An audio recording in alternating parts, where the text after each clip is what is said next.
আজকে কয়েকদিন পর মোটামুটি 5-6 দিন পরে রোদ উঠলো। তো বাবুকে রোদে রেখে সরষের তেল দিয়ে হাত পা ডলে দিচ্ছি। সে অনেক খুশি,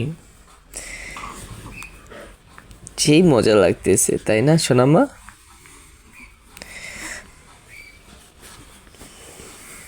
হাত পাগুলো চিপে দিব। ব্যথা,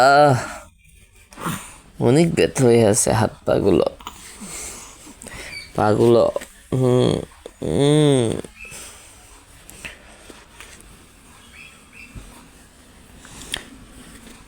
রোদের জন্য আর কি একটু অন্ধকার লাগতেছে।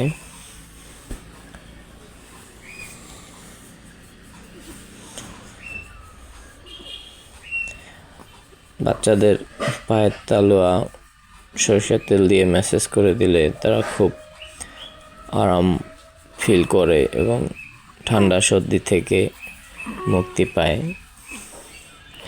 আলহামদুলিল্লাহ, আল্লাহর রহমতে আমাদের সোনামা এখন পর্যন্ত আল্লাহর অশেষ রহমতে সে অনেক সুস্থ আছে।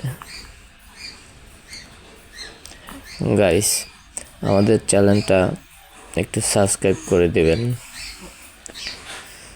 আমার সোনামার জন্য।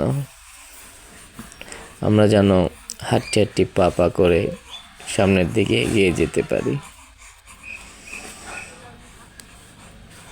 আর আমাদের একটা ইউটিউব চ্যানেল আছে, তারপরে ফেসবুক আছে। ফেসবুকটাও আমি অ্যাড করে দেব, সবাই একটু ফলো দিবেন।